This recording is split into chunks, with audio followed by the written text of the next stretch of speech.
this is a subject really had to get off my chest. This is really near and dear to my heart, and it's helped me out a lot. I mean, a lot. But it is about the subject of God, the afterlife, and purpose, which is a big one. But basically, what I've learned through acquiring just simple internet searches, actually, is that the odds of anything, motherfucking, even like a little atom, which is incredible on its own, but existing is unbelievably minuscule. The actual statistics that they did using particle reactors was 1 in 10 to the 120th power. This is 120 zeros. It's exponential. So basically, trying to imagine that in your head would be taking all of the grains of sand. This is estimation, of course, that they have, and taking just one piece of sand out of that equation, which would be like out of the 120 zeros, and then you would have nothing. Literally nothing. It would just be nuclear radiation, because the universe would expand too fast during its birth, or it would contract if you added more forces to that actual equation. So that one's pretty amazing. But then you could also go with, yeah, there's multiverse theory, but that doesn't still diminish the fact that it takes that much precision to create something that amazing. As big as the universe is completely unimaginable. Then there's also the fact that the forces of the universe, like we were just talking about, physics, are so undeniably intelligent. You could write a one-page mathematical equation for certain physics, and those are invisible. You cannot see physics. You can only see it in action. It's not like, oh look, there's a fucking equation, let's grab it out of the air. It's pretty much like a shapeless, formless, magical thing. Like it just kind of like a coding put into a video game. A little Matrix hint there. And as you see that thing working as a mechanism, you can use language created through human conditioning to see that that is the actual format that the world works. So it's really incredible, because we're actually using the brightest people in the world to figure out these things, and they even find it flabbergasting that it's kind of just out there. It just exists, and we can't seem to grab onto it. It's just a thing that alters our reality. So that's pretty freaking amazing. I think that's magical on its own, and that's another sign that obviously something's here with us. But as far as along with that, then if you acknowledge the incredible immensity, I mean, look at this, of the universe, and just thinking, you know, that this, all right, maybe it just popped all into existence for no fucking reason whatsoever. That was just completely random. You know, that's, I guess, some plausible maybe cause of thought, but honestly, I don't really fucking see how you could rationally believe in that. Just your brain doesn't really let you balance the scales of rationality and say, oh, well, just because of that one little thing I just mentioned, and that could tip the entire statistics of all those ratios and all of those odds against that would just be crazy. It doesn't really counteract that point, but still, to find stuff like that, just look up science of God. It doesn't have to be religious. I honestly find religion to be obscured and a bunch of fairy folk tales, but I mean, there is a lot of stuff that it could be possible with science once you figure out quantum mechanics. But another thing is that I really like to do once I've acknowledged, you know, even just the complexity of just one atom and saying that that's evolution is there's 99.99999999999 9999% of empty space in each atom. So you're pretty much just made of empty space, which is fucking incredible. I mean, I did the trying to scale out and see how big that is. It's like taking a basketball one court and then a mountain like 28 miles away as the scale of blowing up an atom to the size of a basketball. So it is just immense. And there's trillions upon trillions just within you. You're created from these little tiny freaking balls. You're a big ball structure. You're just full of steel balls that bounce and reverberate and use these magical physics to establish a human body out of your consciousness that just supports itself and can guide itself through life. You're also born from exploding stars from light years away that collided from astronomical odds of asteroids hitting the Earth and using those collisions to heat up and continue the life structure. I mean, it's just, everything is just so finely tuned. It's unfucking believable. But the next thing I like to do after that is, once I got that out of the way, that's a relief.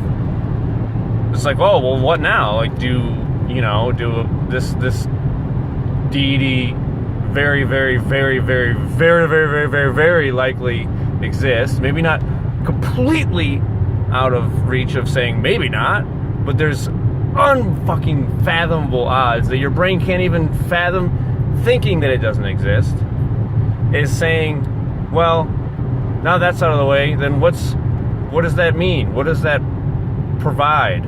Well, what I started doing is I was trying to see if we could interact with this higher intelligence in a way that fed into our lives. And the things that have happened with me have been astronomical. I mean, to say the least. You can record very ironic, isn't it ironic, don't you think, with things that happen in your life. You can find that you're thinking of something, and then as you're thinking of it, it talks to you through the radio, and you get a message like that. And that could be a coincidence, but say it happens at astronomical odds again, which supports that actual idea, then all of a sudden you get a pattern of writing these things down, and you just prove it to your subconscious over and over that, okay, there fucking almost indefinitely is something altering and feeding into my life. And yeah, you could say, oh, well, maybe it's just crazy, wacky. Well, that's what society wants you to think. Your society wants you to think that you're fucking alone, and that there is nothing providing for you, and it's just, you're just working as one little thing with no connection to anything. And then with that, you can create fear, and then you can have fucking people destroying each other, crawling over each other like they're in some sort of voidless, meaningless hell reference. And that's how you control people. That's how you get materialism and competition, where everything is just for industry, where you're just basically trying to do whatever it takes to fucking screw over other people and then succeed on your own.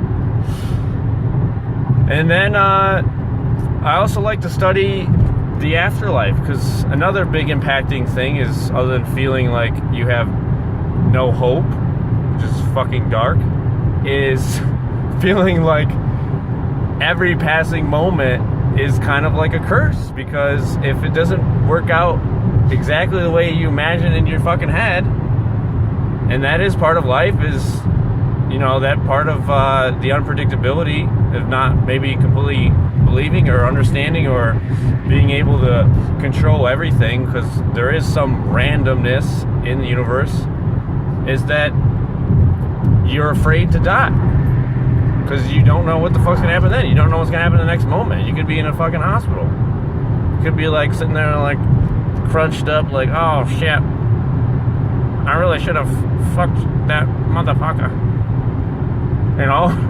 or regretting every single moment, that didn't work out. You're like, oh, that's never going to happen again the rest of my life. Well, it doesn't matter, because if you believe in the afterlife, it's very minuscule, these things. Because then you can mess up or have something perceived as a failure. Maybe it actually is just guiding you towards something else because of those synchronicities, those ironic incidences that happen all the time. Then you can start to feel relieved that you will last forever instead of just this little blink of an eye. I mean, the universe has run around for billions of years, and this is one little lifetime. I mean, it could last whatever, tomorrow, or another 50, 80 years, for depending on if you're a 12-year-old watching this. Wah, wah. And it just helps to know that with these studies of near-death experiences, things that seem like irregularities to people or just dreams very unlikely are, because they have hundreds of thousands of these recorded instances that are very similar. They all relate to people in their deathbed that have died, in the hospital and things, seeing themselves float above their bodies, identifying, even with tests, they've had them identify things above shelves, and then come back and say that they saw the entire scenario with the people working on them, and they said, oh, I know your name's Tom, you came in the room, you're like, oh, this motherfucker's bleeding all over the place, what am I gonna do? Oh my god, he's leaking in my face! Shit like that. And it just makes a lot more sense than just believing that this all popped into existence and then just pops back out for no fucking reason. I mean, just out of zero effort. All of this. All the fucking canyons. All these life forces supporting us. All these convenient things like a car that we're able to create through human intelligence. It just didn't have this resource to be able to do it. But then, yeah, if you just keep studying those and seeing that people have even gone and talked to old relatives that they didn't even know or never met, and they come back to their parents and say, yeah, I saw, Giorgio Megarabidi, and he was like, yo, what up? And I was like, oh shit, oh, who the fuck are you, man? I have no idea. And then all of a sudden he goes, oh, well, you dead, motherfucker. And you started screaming, ah, wait, that's kind of cool, because I feel free. The place that they talk about is a euphoric level of complete intelligence and complete love. So that's where we're fucking very fortunate, because regardless of what happens here, at least you get to go to some place where you don't have to go through all this shit that sometimes happens in life. But yeah, and then another thing I just try to prove myself is that underlying everything is a connection to each other, because through the subatomic levels all the way down, the smallest of the small is just a wave of energy, and that wave feeds through everything. And they've even shown through the two-slit experiment, if you look that up also, that there is undeniable evidence that when there is no observer in the room, that they shoot these particles through these two slits and they turn into waves of energy. And as soon as they put the observer or the recording device, the detector, in the room, then it just becomes into a pattern. So it changes the direction. Instead of being two slits, it goes from wow, wave of energy where all the particles are moving around, and then you look at it and all of a sudden there are 5 different slits or impacts of lines on the actual observing sheet or pattern. And then when they didn't do that, then it was just a completely different result. It was 2 slits when they looked right at it the whole time. So that just kind of shows that you are connected to everything, and that we are, built upon pieces of energy, and energy cannot be created nor destroyed. So basically, if you study your consciousness, if you're still having doubts about the afterlife, you can see that, oh shit, I'm going all over. You can see that that your consciousness is attached to another place, you know, that is likely the afterlife, and that's part of what Stuart Hammerhoff has studied. There's another good guy to research. He was doing stuff in the ER where they were looking at patients that gone under anesthesia and were passed the fuck out, and they're just poking their brains and making them, you know, find kayak hotels and shit. But he found that through the forces of entanglement, which is another mystical feature, that you could have a piece of an atom or another particle attached to another one, and they actually correlate within each other so that one affects the other. This guy almost fucking crashed in front of me looking at a helicopter. Jesus.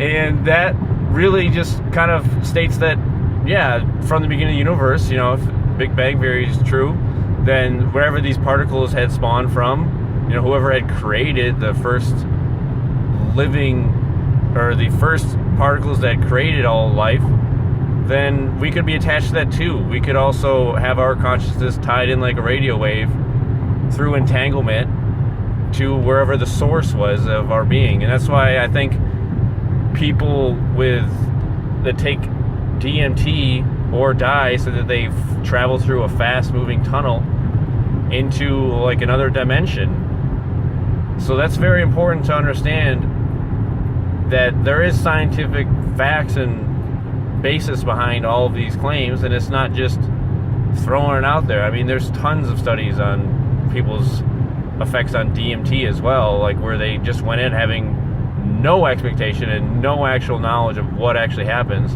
when you take DMT, and then going there. So if you want to experience death, maybe a little God, some intelligence, love, euphoria, kill yourself. Shit, I meant take DMT. Fuck. What? Have a good one. You got God, you got an afterlife, and you got some sport. Peace out, brah.